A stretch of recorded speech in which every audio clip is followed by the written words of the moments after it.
Is growing Nepenthes easy? Well, yes, if you did your research and you provide proper care to the plants, yes, your Nepenthes will thrive and it's gonna be easy. But let's go a little bit deeper.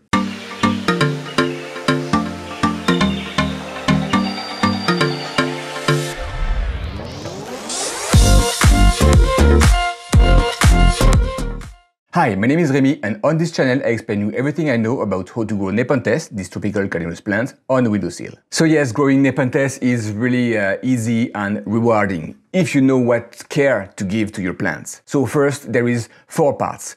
The first one would be clean water. I mean, not minerals, so avoid tap water or test it before. Test the ppm so you know if it's pure enough or not.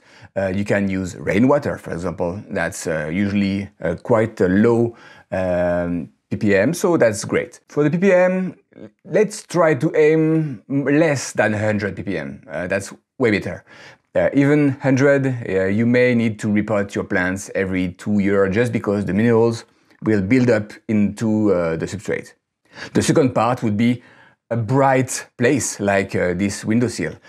You want a south-facing window or southeast, southwest is even better. But yes, you want a really sunny place because they will need a lot of light. But keep in mind, they don't want to be like cactus in full sun. If you live in Texas, you don't want them to burn directly with the straight 5-hour powerful sun. So maybe depending where you live, you may need to adjust.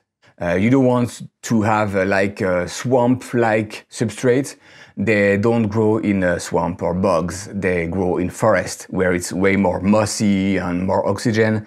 So you will need to repot. That's gonna be the best advice I will give you. The next thing would be, again, they don't grow in bogs. They don't want to have the roots staying into water for too long. They need oxygen.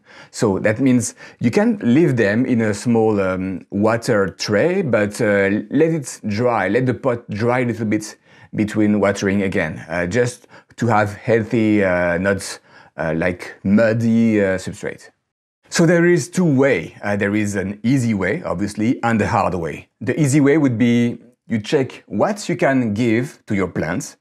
You check if the room is bright enough. You check if the temperature is good enough. I mean, what temperature do you have the day and night? What is the average humidity? And then when you have that, you do the research on the species that would match with this setup. That's the easiest way to do it. Go to Tom's Carnivorous website. There is a guide, interactive guide for Nepenthes, and then you will scroll down and you will see the elevation where they grow. And what you want is focus on the intermediate. Intermediate species is about the elevation, not how complex it is to grow it. So basically, intermediate species is the one that like it's warm but not too much, and cold but not too much humid, no. So that's perfect for indoor Nepenthes. The next one would be the hard way. You just got a crush, you bought a plant, and then you want to grow it home without knowing exactly what it needs and if you can provide it. That's why you should immediately search what is the species if you just bought your plant and try to mimic what they need as a temperature day and night and as humidity. Keep in mind, if you just bought your Nepenthes on a local nursery, it's going to be classic hybrid, the strong hybrid that are designed to live as a regular houseplant, except they need clean water. But they will handle the 50% like humidity and between 70 to 80 Fahrenheit. So that's the easiest hybrids, and you won't have too much trouble. Easy peasy lemon squeezy. If you just bought a fancy plant from a professional seller, check the name, go to the website, I will put the link at the end of the video. Check what they need day and night, because that's going to be the most important thing. All the highland species need cold night, where the lowland species need warm night. So you want to give them what they need.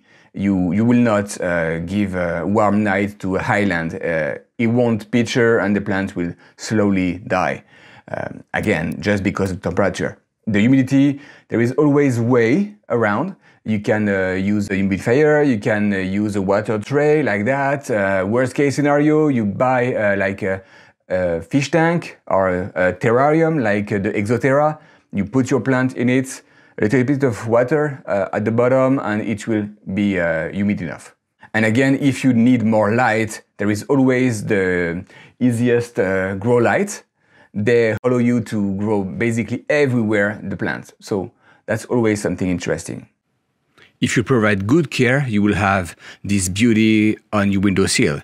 They all grow on my windowsill, no terrarium, no grow tent. Even the Amara is growing great. We have some Veitchii with nice stripe. Look at that. Very nice, very tubby, and it's still very young. We have the Molly. And even the Truncata is shooting a great leaf jump, so clearly the grow lights help. This is another one that I really love, the stripe, Spectabilis Veitchii. And all the small plants are doing great. Here, beside the Truncata, we have the Brixiana. So that's again a great species for windowsill. We have a lot of stuff. We have the Gymnanthora here. Again, easy growing. The Ventricosa Amara, very nice and very easy. We have the big Maxima Talagensis, that's really a must-have.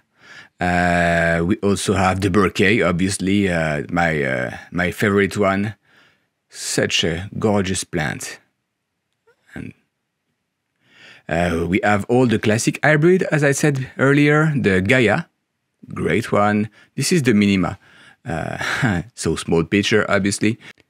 So the Veitchii Platykyla, still young, but already some good stripe. Again, the Brixiana just did the first hair under the lid, so that's cute. So if you pick the right species like this Ventrata, that's gonna be very easy to have good picture on the windowsill. And I will talk about this new picture in another video, but I'm really excited. Here is 2 videos that could help you to grow your plants. So until next time, happy growing!